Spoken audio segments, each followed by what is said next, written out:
Olá, cursistas! Eu sou a Mara Luciana de Lima, sou a monitora de vocês do curso de Educação Especial na Perspectiva da Inclusão. E hoje eu estou aqui para falar um pouquinho da nossa segunda semana, né, da Unidade 1.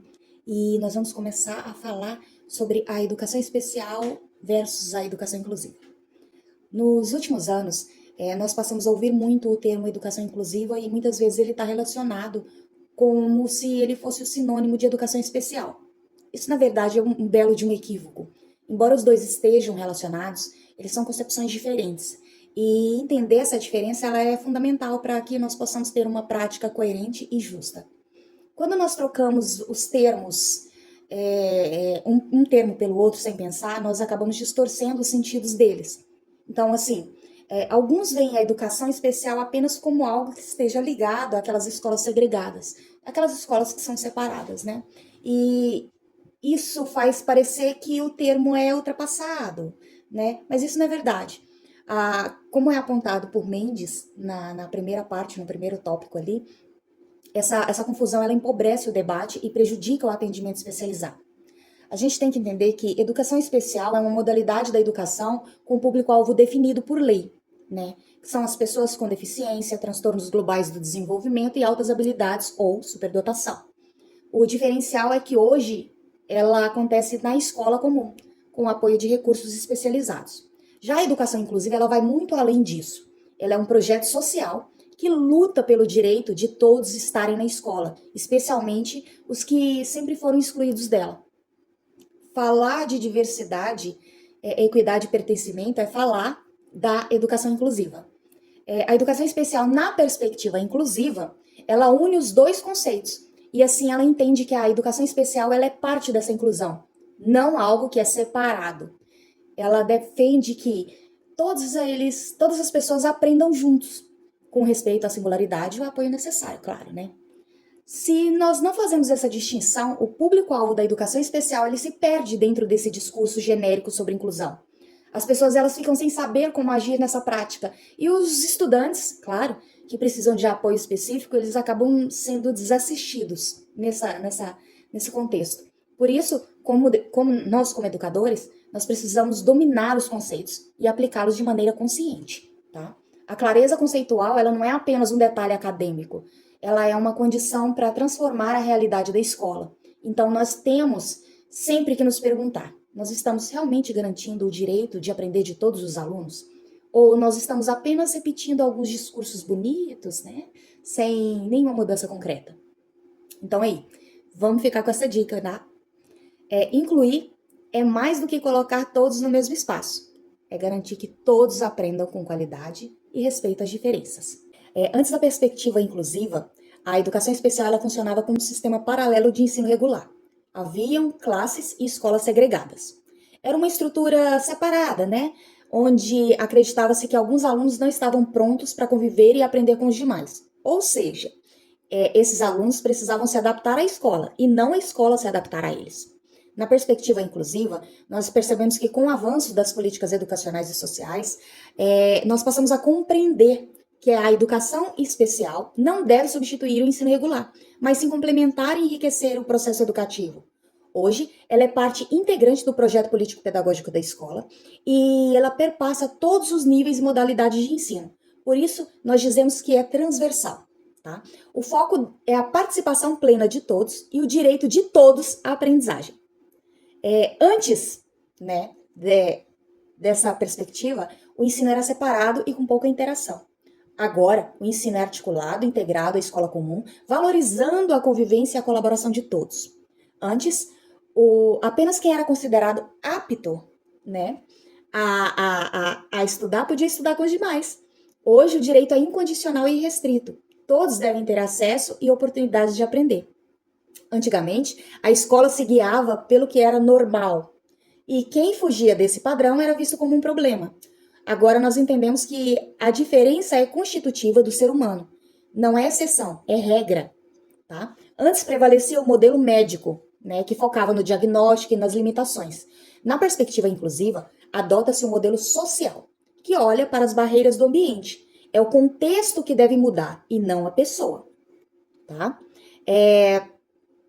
Antes, as estratégias diferenciadas também eram feitas apenas para algumas pessoas. Hoje, as metodologias e os recursos são variados e são pensados para todos os alunos, reconhecendo que cada estudante aprende de uma forma única. A virada de chave está aqui. Nós deixamos de perguntar: será que o aluno consegue acompanhar? E nós passamos a perguntar: como a escola pode se organizar para que ele possa aprender melhor? É uma mudança de postura e de responsabilidade. A escola é que precisa se adaptar e não o aluno. Então, vou deixar uma reflexão, tá? Essa mudança não é só o nome, é paradigmática. Nós deixamos o modelo de segregação e abraçamos o modelo de pertencimento. A escola inclusiva é aquela que reconhece a diferença como um valor e não como um obstáculo. Educar nessa perspectiva é garantir a cidadania e a dignidade de todos. Então, eu vou deixar aqui mais uma reflexãozinha básica, tá?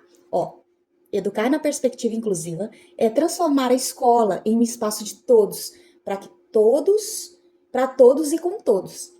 Bom, nós temos aqui algumas informações sobre o Romeu Sasaki 2004, que ele nos lembra que as palavras elas têm história, né? Elas carregam preconceitos, visões e valores do mundo. Então, quando nós usamos termos ultrapassados e pejorativos, mesmo que com boa intenção, nós acabamos reproduzindo estigmas. E isso pode afastar as pessoas em vez de incluir elas, né? A inclusão, ela começa com as atitudes que a gente tem e se fortalece com as palavras, tá? A forma como nós falamos revela o tipo de sociedade que estamos ajudando a construir. A educação inclusiva, ela não se limita apenas a colocar o aluno com deficiência dentro da sala de aula. Ela nos convida a reconhecer a sua dignidade e a sua singularidade. Inclusive, na maneira como nós nos comunicamos. Por exemplo, dizemos pessoas com deficiência, porque ninguém é definido apenas por uma característica, certo? Evitamos então diminutivos como ceguinho, surdinho, que carregam uma piedade e uma infantilização. Nós preferimos a inclusão em vez de integração, porque não queremos apenas adaptar espaços, mas transformar eles. Sasaki, ele lista dezenas, 59 se eu não me engano, tá? São dezenas de expressões que, infelizmente, ainda aparecem no nosso cotidiano, como aleijado, inválido, retardado mental, portador de deficiência. Bom, esses termos eles refletem uma visão bem antiga e centrada no modelo médico de deficiência, que foca apenas na limitação da pessoa. Ao mantê-los, nós perpetuamos a ideia de que a deficiência é um problema individual. Mas na perspectiva inclusiva, né, o foco é o modelo social, que entende que as barreiras estão no ambiente e não na pessoa com deficiência. Então, Sasaki ele vem e explica que os termos eles mudam conforme a sociedade vai evoluindo. À medida que os novos valores e os paradigmas vão surgindo, as palavras elas precisam acompanhar essa transformação. Ele nos alerta que usar termos incorretos reforça conceitos ultrapassados e pode atrasar o avanço da inclusão. Por isso que é importante que a sociedade, de modo geral, ela venha difundir a terminologia correta, para que professores, famílias, sociedade falem de modo respeitoso e atualizado. O termo correto, pessoa com deficiência, evidencia que a pessoa vem bem antes da condição dela. Essa inversão linguística é, na verdade, uma revolução ética, tá? Cada palavra que a gente escolhe é um ato educativo. Então, quando nós falamos de modo respeitoso e consciente, nós estamos ajudando a criar um ambiente de pertencimento. Então, vale bem essa reflexão. Minhas palavras acolhem ou afastam as pessoas? Eu estou ajudando a construir uma escola inclusiva também no modo de falar? Cuidar da linguagem é cuidar das pessoas, tá? E quando a escola cuida de como ela fala, ela ensina a sociedade inteira a respeitar esse cidadão, entendeu? Então a palavra é o primeiro degrau da inclusão, tá bom? E o respeito é o caminho inteiro, conforme diz Sasaki.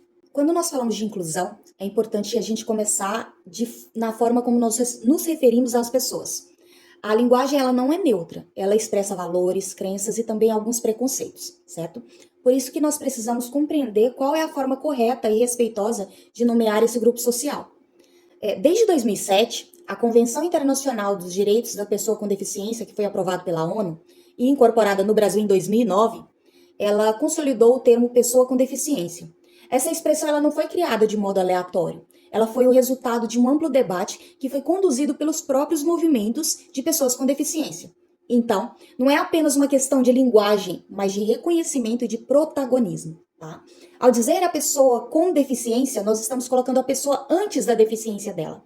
Isso é fundamental porque porque a deficiência ela é apenas uma característica da pessoa. Ela não define o ser humano por completo, tá? A expressão anterior, como portador de necessidades especiais, foi substituída justamente porque sugeriria, naquela época, que a deficiência era algo que a pessoa carrega, né? Que se pode deixar de lado, tipo, eu vou pegar minha deficiência e vou deixar ela aqui no cantinho. E não é assim que funciona, tá? Isso não corresponde à realidade e nem respeita a identidade do grupo. Então, os movimentos sociais que discutiam o tema, eles estabeleceram esses princípios importantes, tá? O primeiro é não disfarçar nem ocultar a deficiência.